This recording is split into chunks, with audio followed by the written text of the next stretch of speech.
Okay, I'm going to turn the key to the on position, and you'll hear the Digitel warn me that I'm connected to AC power.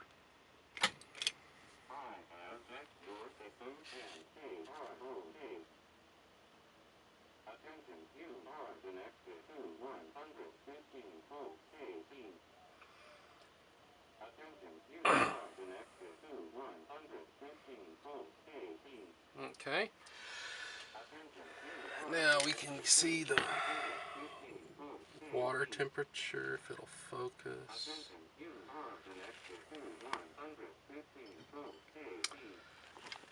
Oil pressure. Let's turn it on and you can hear this thing just fire right up.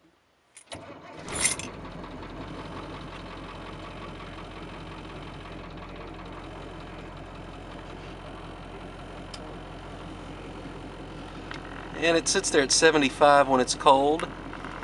After you've been driving on the highway and you sit there at idle, it goes down to about 40. If you see that red tick mark, I don't know if you can see it. The previous owner was an aircraft pilot, mechanic, and he put the little red marks on all the gauges, either good or bad. So you can see the air pressure gauge for the rear brakes is 75 and it's building up. We'll let the air build up, but just wanted to show you this thing just fires right up when it's ice cold. It's been sitting overnight. I drove it yesterday at the car wash.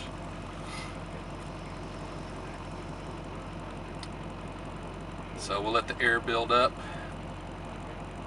and I'll do another video. Let's see, we can see, let's see if it'll get it. It's charging, 13 volts. What other gauges we got here? Let me get this out of the way. 3,451 engine hours. Fuel gauge is full. Now I will tell you that the gauge doesn't work until it gets to about a half a tank. So when you've got more than half a tank, that's where it sits. This top part of the sensor's not working. But this bus will come with pretty much a full tank of fuel. It's got, I think, a 230 gallon fuel tank, and based on my estimations after the last time I filled it up, it's probably got about 210 gallons in it now. Let's see, oil temperature, obviously it's not registering at all. All these gauges do work. There's a pyrometer. You can see the pyrometer's reading. This thing never really gets over about 600 degrees, 600, which is really low. I'm used to engines that get close to 1,000, but on a hard pull, it's about 600.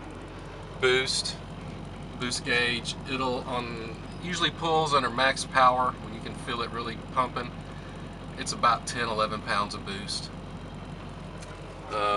There's the tachometer, and now you'll see they have the little red line set at about 2,600, 2,700. We have a little tick mark on it. I like to drive this thing at 2,400 max. It's nice on the motor. That's cruising around 55, 60 miles an hour.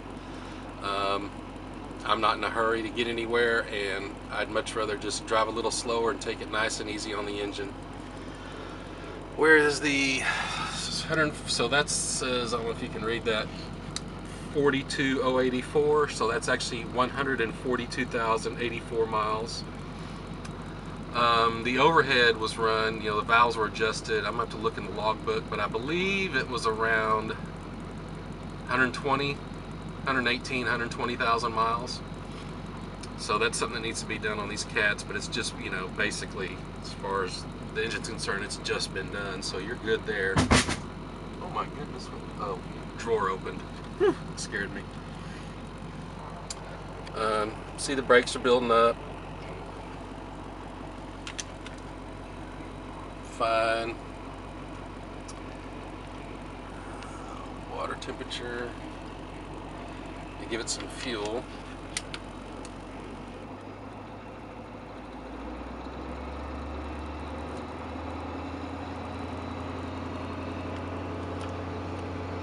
turn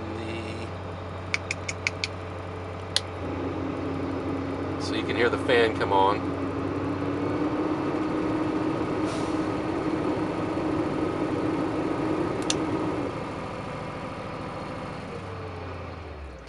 This is the the electric retarder. It's right here, this switch. Position 1, 2, 3, 4. And that is an electric driveline retarder.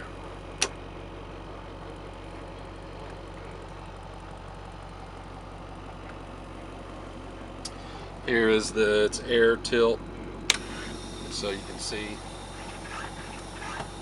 Pull that. Sometimes it's sticking.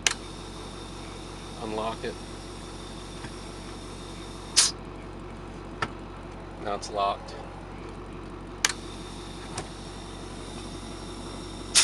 There.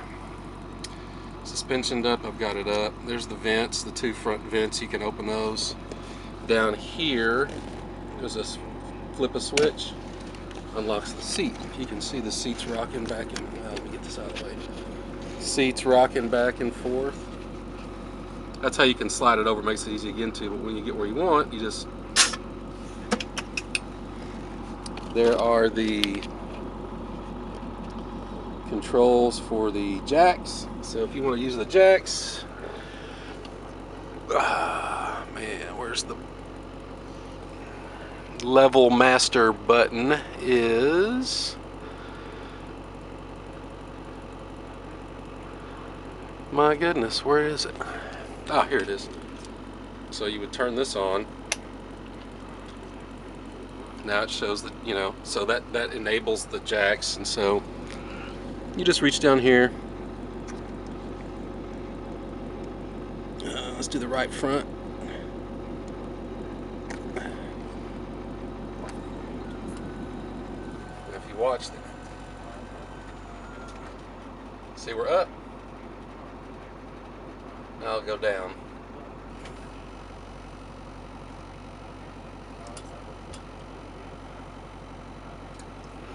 And if you look here, light comes on saying, hey, your jack's down. And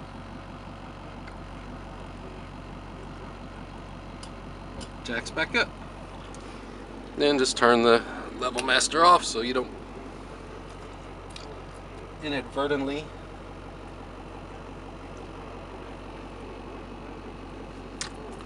do anything. So that's the engine.